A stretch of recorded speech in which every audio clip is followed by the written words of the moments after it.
This year has been difficult, given the scale of death and destruction in Gaza, and given the civilian casualties and displacement in Lebanon. It is devastating. And as president, I will do everything in my power to end the war in Gaza, to bring home the hostages, end the suffering in Gaza, ensure... This should have been her starting point and her first message right out the gate, and she inevitably expanded upon this. I'm going to talk about this. I covered this briefly yesterday, and I actually posted about it as well, even though I got context noted by the dumbest individuals of all time. I said, unbelievable. This Palestinian Lebanese victim-centered rhetoric only came after Trump courted Arab voters in Dearborn. For months, we have been screaming that a change in Israel policy / rhetoric is the morally correct and politically sound decision. Now it's likely too late. And a lot of people, I guess, chose not to understand what I was saying, especially because this is the first time that she actually talked about the humanity of Palestinians and the Lebanese from the perspective of them being victims to Israel's actions, and without framing the context around October 7 or Israel. She still maintained the position that Israel has a right to defend itself, but that came after. Words and the emphasis that you place on words matter, okay? Especially for someone like Kamala Harris.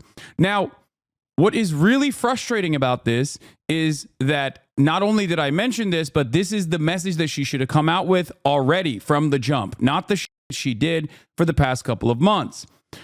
And yet, this, in spite of the reality that this was the first time that she said Lebanese and Palestinian people are people and yada, yada, yada, like a victim-centered narrative, a lot of people were like, she's been saying this, you're so dumb. She's been saying this literally the entire time, you're just really dumb.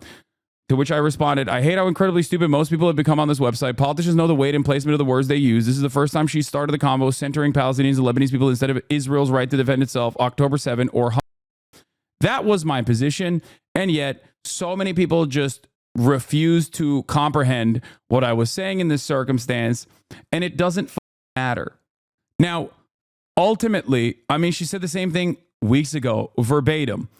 Once again, people are choosing not to understand what the difference here is. Now, even the likes of Craig Harrington, who I like, who is a research director at Media Matters for America, disagreed with me and said, this is from Kamala Harris's DNC acceptance speech. I don't know why these people think that I wasn't paying close attention to the things that she was saying. Okay?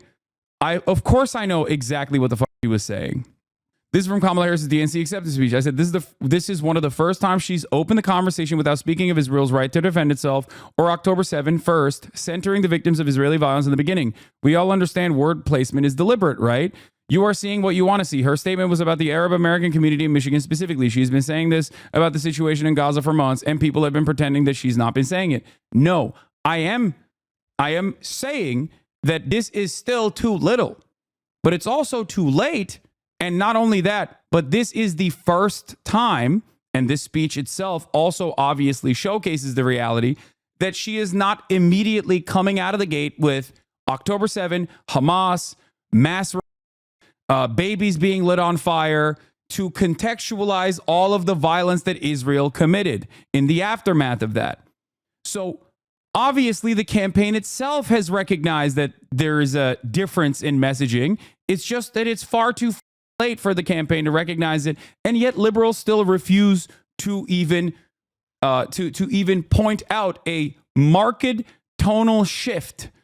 Okay, and it's very frustrating that even like-minded individuals, even like intelligent liberals, alongside the rest of the Twitter population, have completely lost their damn minds. Okay, I don't know why people are openly being confidently wrong on this issue. This shit PMO, the community notice, so garbage. Even the mother says she already said this verbatim, posted a screenshot where she's still centering Israel's right to defend itself. Exactly. Now, you might say, and I actually would agree with this, that even this in and of itself is not enough. Of course it's not enough. Okay? But this should have come first and foremost. This should have come months ago. And then she should have expanded upon that to communicate a separation from the Biden White House. And she didn't do that. But the very fact that she is choosing to do it now, the very fact that she's even marginally changing her communication strategy on this now, 2 days before the election, is shocking. Why don't you block those freaks in your replies? I mean, I would have to block virtually every single person. It's like, I don't have enough time to do that. I also have done that by just simply not going on Twitter when I am not live. I'm more so talking about how frustrating it is to have this conversation with people who refuse to understand the point deliberately. Like, you have to be voluntarily refusing to hear my point in this situation, right? You are seeing what you want to see. Her statement about the Arab American community in Michigan specifically, she has been saying this about the situation in Gaza for months. She hasn't changed her message, bro. What are you hearing? She's saying the exact same thing using different words and is lying. I know. I understand that she is still not interested in actually changing her policy. That's not the point. The point is, this is not only bare minimum, but even the marginal difference in the way that she is communicating this issue came far too late. It's too little and it's too late. Democrats, especially, unlike the Republican Party, care about this stuff. They care about the optics of this stuff. Okay? That's why I expanded on it and said that this is the first time that she is not centering Israel around the conversation. Okay? There is a limited amount of space that I have to talk about these issues on Twitter, but it opens it up to people being voluntarily delusional. Okay? Anyway. You need to make sure you're strategic with your messaging on sensitive topics such as this, like Gaza, Lebanon being that can't be said in the marketplace of ideas, but then the Dems will run up the top of the hour ad break and elect Trump themselves.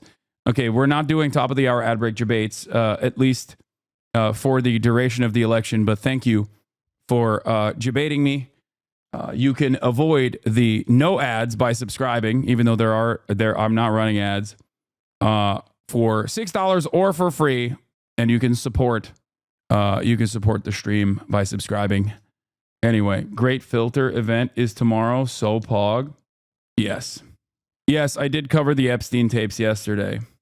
Isn't Swam Marcus a libertarian that lived in Thailand? I don't know. I don't care. People are so stupid. And I like that there's enough members in this community that are hate watching currently that this dude's response went from 5.3K likes to 6K likes instantly. Like, welcome to the broadcast, chatters who are in here watching, hoping that they can have something that they can clip out of context and keep crying because they have no interest in the election, nor what happens in Israel, nor what happens in Gaza, and are specifically just here because of their hyperfixation. Anyway, Benign Burger, thank you for the 20 gifted subs. So, if it matters, your first tweet I didn't understand. It was like, she has said these things. Your replies clear it up, saying you meant things without the Israel part. Yeah. You got hate fans, Lamau. I know. They are so incredibly invested. It's like kind of sad, but I mean, I don't know. I guess it is what it is. Someone said you support. Okay, dude, I'm going to ether you out. Like, if you're dumb enough that you're voluntarily bringing, like, very deliberately, it's clipped out of context, like, you need to be nuked from orbit. Okay. Yes, dude. People say unhinged. They call me anti-Semite. They call me transphobic. Who the fuck cares? What can I do? There's nothing I can do about it. My haters are unimaginably invested. You are voluntarily doing their bidding when you promote these idiotic takes. Anyway, let's get back to Kamala Harris. Israel is secure and ensure the Palestinian people can realize their right to dignity, freedom, security, and self-determination. The vice president crisscrossing the key battleground state on her last weekend of campaigning, hoping to get out the vote and reach key constituencies like black voters, with stops at churches. But joy cometh in the morning, and church morning is on its way. and Black-owned businesses. This is a fight that is not against something as much as it is for something. Right. In the final sprint, both campaigns trying to broaden their reach, playing ads during NFL games, speaking directly to voters. Just remember, Kamala and her friends broke it. I'll fix it. Most important election in the history of our country. He just looks like God damn. Go and vote. Now, the baton is in our hands. I pledge to seek common sense solutions to make your life better. And I pledge to be a president for all Americans. Harris taking a moment to cast her own ballot, too, by mail. Make sure you fill out your ballot. I did mine. I'm going to put it in the mail. And making a surprise appearance on Saturday Night Live. Playing the mirror image of actress Maya Rudolph's version of her. Because what do we always say? Keep Kamala and carry on a lot. Now Kamala Harris is spending the entire last day of this campaign here in Pennsylvania, the state most likely to tip this race. And she has several events throughout the day, and then it culminates in what is expected to be a massive rally here. And guys, she is leaning on some big names like Katy Perry, Oprah, Lady Gaga, Ricky Martin, The Roots, and others to help get her across the finish line. Okay, Mary, thanks. Vice President Kamala Harris will be. I think that one of the things that Kamala Harris should have done, like an easy gimme, was to send Bernie Sanders and Tim Walz to Joe Rogan. Instead, they sent John Fetterman, which is, you know, the absolute worst person I can think of to go on a 3-hour broadcast where you have to speak for 3 hours straight. But, you know, what the fuck do I know? Every single thing that I have said since the DNC in terms of like what kind of messaging she should lean in and what kind of messaging looks bad. Blueprint, which is a Democratic Party pollster that looks at messaging resilience, okay, has confirmed over and over again. I said from the jump, expanding Medicare, good. Top marks on Blueprint. Expanding price gouging, good. Top marks on Blueprint. I love small businesses.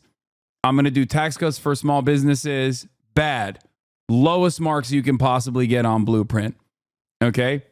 A Democratic Party pollster that analyzes the strategies, the communication strategies of certain statements. Okay? Horrible mistakes in terms of like rushing towards Brandon and saying that you are just like Brandon, that you are not going to be different than Joseph Robinette Brandon at all. Horrible message. Really, really bad marks on Blueprint. As the chair of the BOCC, I was invited again to meet with Kamala Harris as she arrived in North Carolina last week. Every opportunity with her, I've used my time to advocate for Gaza and the West Bank. This time I was surprised, rambling thread of my thoughts processing. I've been asked why I continue to meet with Kamala Harris, and honestly, it's difficult deciding. I go back and forth every time I'm invited to meet her. Sometimes I go, sometimes I don't. This first time this year, back in February, I was chastised by other political leaders in Durham for wearing a keffiyeh when meeting her. I was told I was causing trouble. That experience, though uncomfortable and stressful, showed me that my presence in these spaces isn't just to have a conversation with the VP. It is also to educate and inform other leaders around me that Gaza is an issue that matters. I do, in certain instances, whenever I talk to like actual DC people, like people that work either directly when I talk to politicians themselves or people that work in their immediate orbit, I'm genuinely shocked at how much of the overarching attitude within DC comes from them being kind of out of touch with different narratives, different realities, and different messages that are resilient. Their only access to this sort of stuff comes from polls, okay? They are only informed after the fact. And even then, they just still, I think, have a lot of older people that are ideologically committed to a certain kind of framework. They're ideologically committed to third way neoliberalism. They're ideologically committed to tacking right. And so they refuse, like the older analysts, the older staffers, and the people who make these communication decisions, I think, refuse to reckon with even the focus tested messages. And obviously the focus groups and the focus tested messages can almost always refuse to look at certain realities. Like that's the reason why you don't hear a lot of like messaging on Gaza, for example, with the exception of like other outside polling, like CARE doing a poll on Muslim voters in America, or things of that nature, right? Polls don't make you send the cops on students. Ideology does. I mean, I think so, but I am shocked at how much of this is not like nefarious and cynical, even though there is a good bit of that nefarious and cynical hard-headedness. So much of that is just specifically because they just don't talk to a person that has a different perspective, and their opinions calcify within the bubble that they're in. I think that's what it is. Oh my God, everyone is saying talk to a. What the f is happening? Holy shit, this chat is so brain rotted. There are more Jews than Muslims, and Dems think all of us are concerned more about Israel. I know, it's wrong. There's also no evidence to show that. There's only evidence to show the exact opposite. Like, it's not like there aren't polls on the matter. American Jews have said Israel is their 9th priority out of the top 10 priorities. They are American. They vote as Americans. They are not Israeli, and they are not voting on behalf of Israel. That is the weird reality that a lot of people don't recognize. Okay? It's almost funny when you think about it, when it's like they're doing woke dual loyalty narratives. You know? They're doing dual loyalty narratives, but woke. It's so frustrating. Working with a former congressperson has always shocked me how much they just blindly believe what lobbyists tell them with little skepticism. Yeah. Anyway, a brief summary of how the interactions have gone when I bring up Palestine to her. February, boiler response that she heard me and appreciated my voice. August, thanked me for my leadership, said we have more work to do. But like I started, this time I was surprised. She immediately remembered me and baby Abdul and took him in her arms. When I started to speak with her, she really zoned in, more than she has in the past. I told her Gaza must be saved. I also shared with her that Aisha and was Tawkir's close friend and wife. She and her family deserve justice and haven't received that. She held my hand and looked me in the eyes. I promise you this will be my top priority. I promise you. I know words can be empty. I know she's VP right now. So why did I still vote for her? Because whether you agree with me, she's the only one who can bring an end to the war as president. Ugh. Okay. How to tell a friend to vote for Jill Stein is not the biggest brain idea. I don't know where to even start this subject. Okay. I have never been a pro Jill Steiner. I do not like Jill Stein. I do not like the Green Party. Many people know this already. I've talked about it quite extensively. I understand why people do protest votes, but if you think that you're going to teach the Democratic Party a lesson, let me tell you, you're not. Do whatever you want to do.